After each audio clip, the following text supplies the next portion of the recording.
Hello and welcome to Wise Path Tarot. My name is Alisha Herrick and I'm your host. I've been reading tarot for over 20 years, and in this space, my intention is to help you leverage tarot as a tool for your own personal and spiritual development. In my own journey over the last 20 years, I have found tarot to be a powerful tool to help me learn how to access my own intuition and how to leverage it to live a more empowered life. And so that is my hope for you as well. A few years ago, I started teaching my signature class. It's called The Journey Through Tarot. And maybe one day you'll join it too. But here in this space, I'm going to be sharing weekly insights, spiritual insights that can help you ground into your body, access your intuition, and lead a more intuitive life. And I'll also share reflections on a card of the week.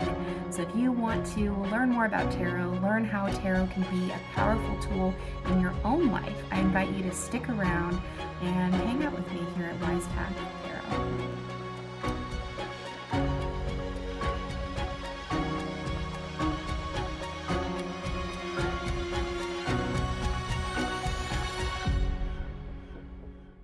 Hello and welcome to the Wise Path Tarot podcast. And again, my name's Alisha. It's great to be here with you.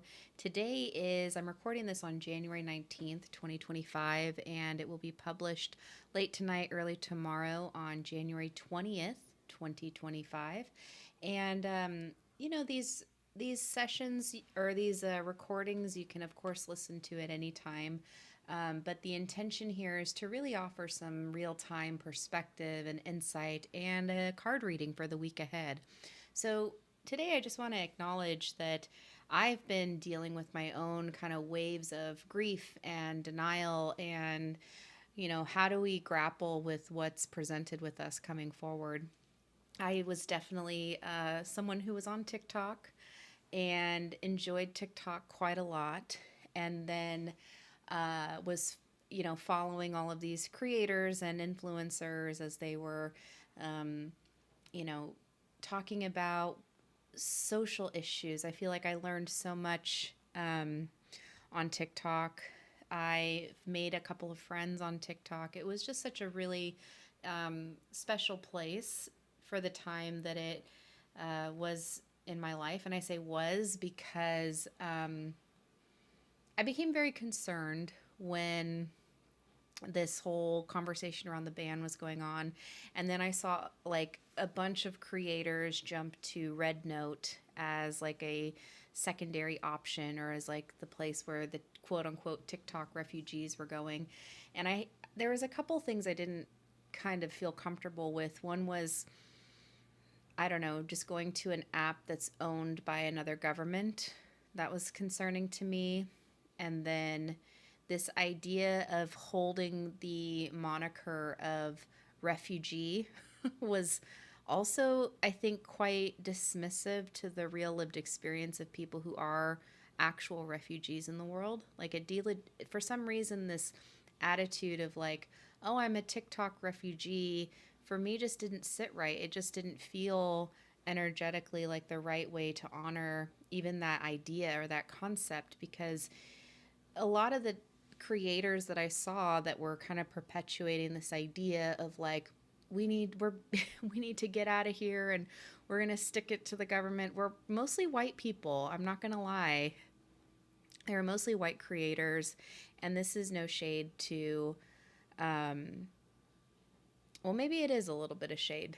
And truthfully, I think that despite all of the efforts that so many people of color and Black creators and Indigenous creators, all of their efforts over the last number of years to educate so many people, particularly in the TikTok community, it just seemed like like a lot of these creators who were calling themselves allies, it's just like they kind of forgot what they learned and like how systems of power work and how systems of oppression sustain themselves.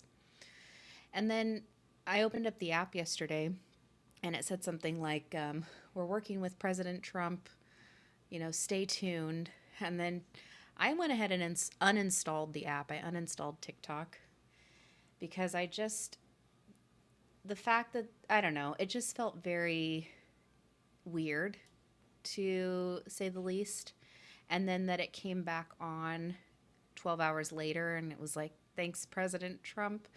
It just felt kind of off to me. And then I tried. I went to see if I could download it again because I was curious. I'm curious what all the other TikTokers are doing. I liked following the people I followed, and I had uninstalled it, and then found that I could not reinstall it. So there's like a little note on the Play Store that says, due to U.S. restrictions, this app is not downloadable. So I'm taking that as kind of an invitation for myself to allow myself to be divested from TikTok. And given some of the things that Mark Zuckerberg has said recently, I'm also wondering about divesting from Facebook and Instagram. I already uninstalled Facebook Messenger on my phone. Instagram and Facebook are a little bit tricky. I have a lot of family on Facebook, and then I have been nurturing, at least maybe not as well as I could have, but trying to nurture a community on Instagram. But I'm wondering if, maybe my efforts here, like on this podcast, and maybe Spotify will disappoint me at some point, but for the time being, what if I just invested in these spaces that I feel really called to, over the last 4 or 5 months. If you've been reading my newsletter or listening in, I've been really called to these 3 kind of areas of connection, which is read, listen, and gather. And so this listen aspect, or this listen experience, is really about the podcast. And my business consultant has been talking to me for some time, and she's really encouraging me, just speak to what's present. Don't what is it? Produce it. Doesn't need to be anything fancy or special. People just, I don't know. You tell me, you're listening. What do you need? What do you want out of this kind of listen experience? But right now, my intention is to just kind of speak to what's present, what's happening, how I'm making sense of what's present, and then offer a reading for the week. Excuse me. What else is present? Oh, and then the other 2 buckets, read. So I want to definitely promote and plug that Witchery, the winter issue of Witchery Magazine, is out and available. I'm really proud of this one. I spent a lot of time on the autumn issue, kind of not sure what the hell I was doing. And it was like a really difficult thing, I think, to kind of bring together. And I was really kind of overproducing it even in that way. And the second time, it was easier in that the structure was already there, but it was still a lot of effort and it took a lot of time. And it is something that I really love, but it's interesting because winter, it's hard to write about something that's going to happen in the future, right? So we're in the winter season now, and that issue was offered at the first day of winter on the winter solstice. That's why we call it the winter issue. And so I'm still sitting with a lot of the things that I've written about because we're still in that season. So for example, the Hermit card is still really present for me. But really about what's interesting too about that is yes, I wrote about the Hermit, and I pulled 2 cards today. I was working, if you don't know yet, I recently became the tarot practitioner at a shop in Long Beach. It's called the Elemental Shop. So on Sundays now, I will be in the shop doing readings in person. You can book online or book directly at the shop. And part of the community exchange for having space there is to offer time to the community via Facebook or TikTok or Instagram Live.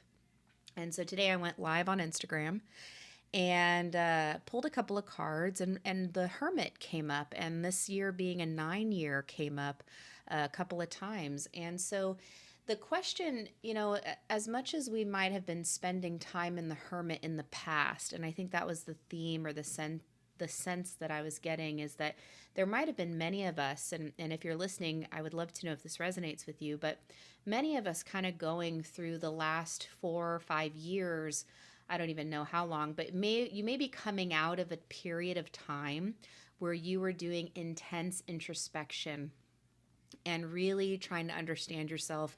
You may have been doing healing work, you may have been doing spiritual work, but doing something that was quite introspective and very solo kind of work, right? Looking at yourself, questioning things, maybe recovery work. And now that that time is shifting out of, doing a lot of that introspection, and now we're moving into this now what. So you've learned the so what, right? You've learned that inner, attunement, what's going on inside of you. And now the question is, well, how do you apply that learning to your life? How do you apply that learning to your reality? And so the question, or the thing that kept coming up today, was now what? How do you apply what you've learned? How do you apply and put into practice the things that you've experienced and learned about yourself? So that was a really interesting shift. And so, again, kind of talking about the Witchery Magazine, Hermit was one of the cards that was the theme. And I think that there's certainly a usefulness to this winter season being a time of introspection. But I think we have to challenge the question. It's not just introspection for introspection's sake, right? We're not, what is it? One of my mentors says that, you do so much spiritual work. You look so much at yourself that it can become like spiritual nasal gazing, where you're just like looking into your stomach or looking into your navel. And to what end, right? Sometimes it's to make ourselves feel better than other people. Sometimes it's to make us feel like we're somehow more enlightened than other people. And I think even if we stay in that state of kind of deep introspection as we're still here in this winter season, this is the quiet season for our inner work. But the question that I would invite as kind of an added layer to that hermit experience is, to what end, right? Why am I doing this introspection work? Why am I learning more about myself? Why am I drawn to this practice? To what end? What am I going to do with this? What am I going to do with this knowledge? What am I going to do with this awareness? How am I going to serve others or serve humanity, or whatever it is that's kind of calling me out of, that's maybe inspiring this work.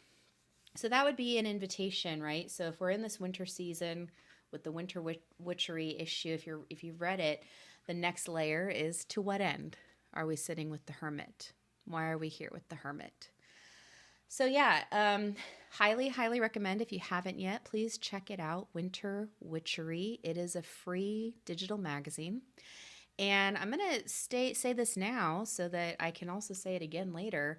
But this next season, spring, I am currently opening the doors to submissions. So if you would like to submit a piece of writing for an upcoming issue of Witchery Magazine, please submit your submissions by February 28th. The last day of February. I would love to see poetry, artwork, or writings on your own personal journey. So if you've gone through your own spiritual experience, I'm trying to see if someone's talking. I hope you can't hear that.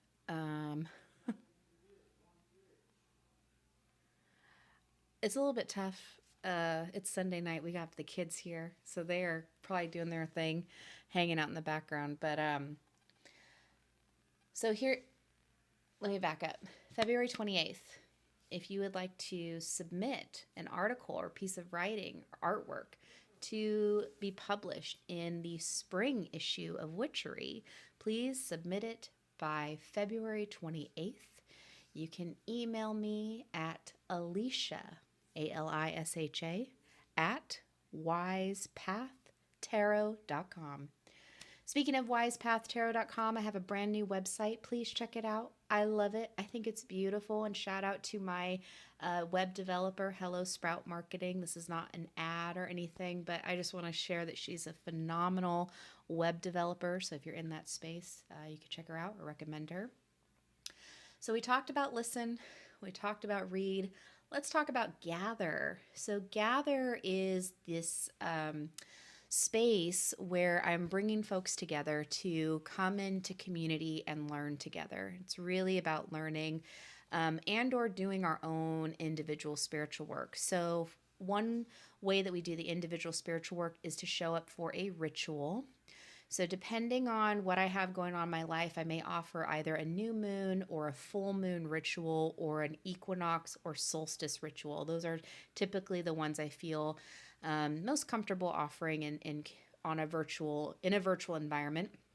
And these would entail generally like self-directed. I'm basically holding the space for you to do your own personal work, because sometimes with all of our good intentions, we say we're going to do deep spiritual work, we say we're going to do ritual, and it just doesn't happen.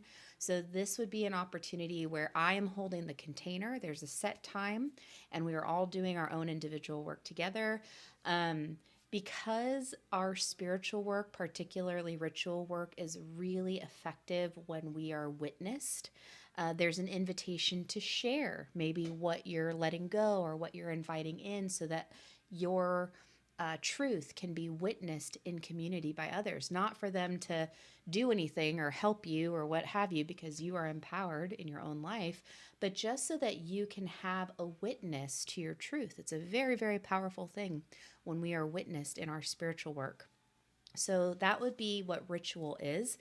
And sharing is totally optional. We are always in choice. So if you get in a ritual and you actually want to keep it all for yourself, you are more than welcome to do that. And in fact, I've done that for myself many times. The other ways that we gather is to learn together. And so this summer, I will be teaching a journey through tarot. This is my beginner's class. It's 14 weeks. We start right the same week as the summer solstice, summer equinox, summer solstice. And we start that week. It'll be either like a Wednesday or Thursday night, typically classes at 7 p.m. Pacific Standard Time. I have yet to find a good opportunity to teach the class on a Saturday, just because of how frequently we need to meet. So typically there are 10 live sessions, so 10 times we actually meet together virtually online. And then the other 4 weeks, you're doing solo work. And then you have a one-on-one with me. So a total of 3 one-on-ones with me throughout the journey, beginning, middle, and end, really just to help you, support you wherever you are in your own personal journey. And then we do the group sessions together. So it's a really, really incredible class. Enrollment will probably open in March. So if you're interested and you're curious, keep an eye out for that. It'll come alongside the spring issue of Witchery. So look out for that. And so, yeah. Oh, and then recently someone reached out to me and asked, well, not reached out to me and asked, but was talking to me about, they are a former student. They've taken the class twice, and they were starting on their journey of getting ready to read for other people. And so we talked briefly, and I had this idea to teach a class, like a mini series on best practices for reading for others. So if you're interested in that, again, email me at alisha@wisepathtarot.com. I just want to get a sense to see if people would be interested in this. So if you're interested, again, in a mini series, it'd probably be like 3 or 4 sessions.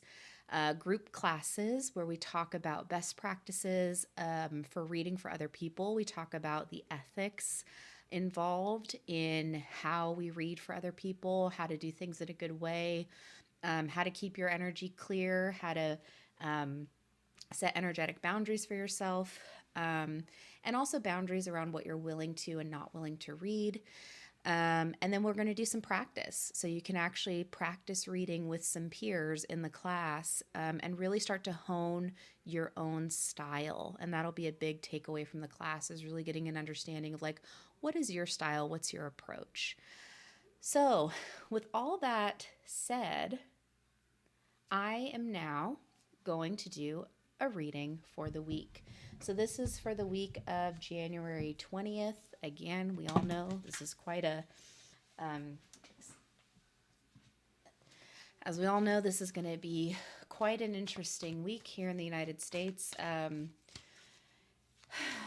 lot of the energy that I've been tapping into is just like either like overwhelm, grief, denial, all of these different things. So it is really about, we're going to tap into what do we need. So if you're listening to this, what do we, you, me, us, what do we need in order to just kind of get through this week from a place of groundedness? And this has been kind of my lesson for going into this year. Since the autumn season, the symbols that I'm getting, the signs that I'm getting are really around staying grounded despite the chaos, despite the noise in the world. How do you stay perfectly grounded in yourself and like feel a sense of peace, and then just kind of walking from that place of groundedness, walking from that place of confidence, walking from that place of inner knowing, of knowing what to do. So the invitation here is going to be around that. I'm going to tap in.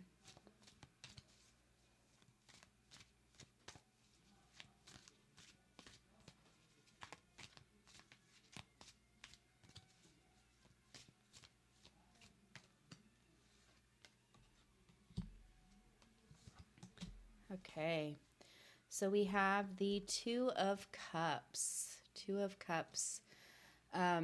If you listened to last week's episode, I talked about, I think it was the Four of Cups that came through. So it's interesting. We've got cup energy again, which is all about water. It's about our emotions. It's about how we hold our emotions. The Two of Cups is a really beautiful card about just feeling that sense of connection, feeling that sense of attunement, that we belong, that we're part of something. And so this card is really, for me, and I'll show it here if you're watching, but we have this character kind of flying in on this, what appears it could be a dragonfly perhaps, and a beautiful flower growing. And so, yeah, this Two of Cups really speaks to this sense of belonging. And so often in our spiritual work, we're thinking only about ourselves, right? We're always, and I say always, but I think that by nature, when we do our spiritual work, we are primarily looking at ourselves, thinking about ourselves, and trying to work on ourselves. But this card is really asking us to think about, how can we make others feel like they belong? How can we extend a sense of belonging to those around us? How can we extend a sense of connection and belonging to others? And so that's the invitation. The other card that I pulled is the Five of Pentacles. And this card is an internally facing. So in my deck, I have externally facing cards and internally facing. So the Two of Cups is externally faced. And again, that's about how do we make others feel like they belong, that they're connected, that they're not alone. And then the Five of Pentacles, this is an internally facing card. And this card is an invitation for us to get internally more balanced, internally more grounded. And so really kind of focusing in on doing those things that we need to do in order to take care of ourselves. So whether that's getting enough sleep, eating good food, drinking enough water, but really tending to the physical aspects of our life in an intentional way.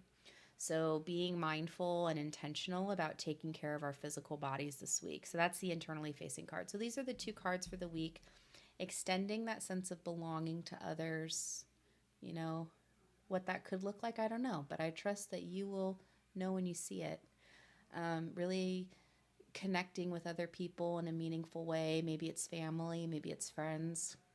But really nurturing that sense of belonging and connection. And then the Five of Pentacles, really tending to the physical needs of our body in real time. So making sure that we're taking good care of ourselves as we head into this week. It's so critical for all of our sakes, and especially yours. And thank you so much for listening today, listening to this episode. Again, my name is Alisha Herrick. You can find out more about my work on wisepathtarot.com.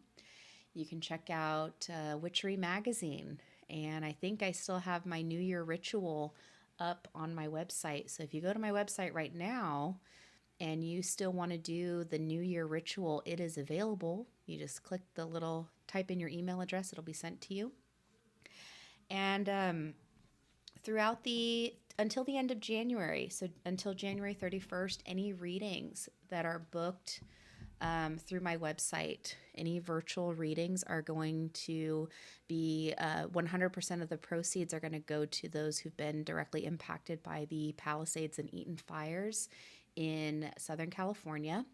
So I have two friends who were directly impacted. One, her name is Cynthia. She lost her home completely. And then my friend Ariel, who's a very highly intuitive, magical person, soul sister in many ways. Hers is one of 5% of homes that were not burned down in the Pasadena, Altadena region. And what's really challenging is that despite them still having their home, there's no infrastructure. So water is not safe to drink. There's no electricity. They are having to basically ship in all of their resources. There's like, they have National Guard set up. They still are it's going a long way to recovery to rebuild that community. So I've decided that any proceeds that I get, any revenue that I get for this month for any readings, that could be a one-on-one, or they're all one-on-one, but that could be a 30-minute tarot reading or a 4 seasons tarot reading if you're interested in that.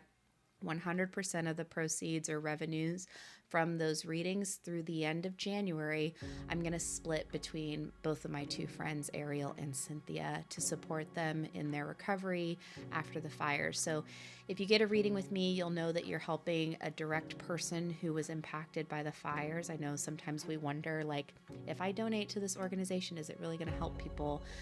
It's going directly to those two incredible women that I know. So, please, I already donated my own money. So this is just another way that I can, serve our community with a reading and then also continue to serve those who have been impacted.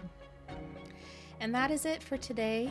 Again, my name is Alisha. It's a pleasure always to be with you, and stay tuned until next week.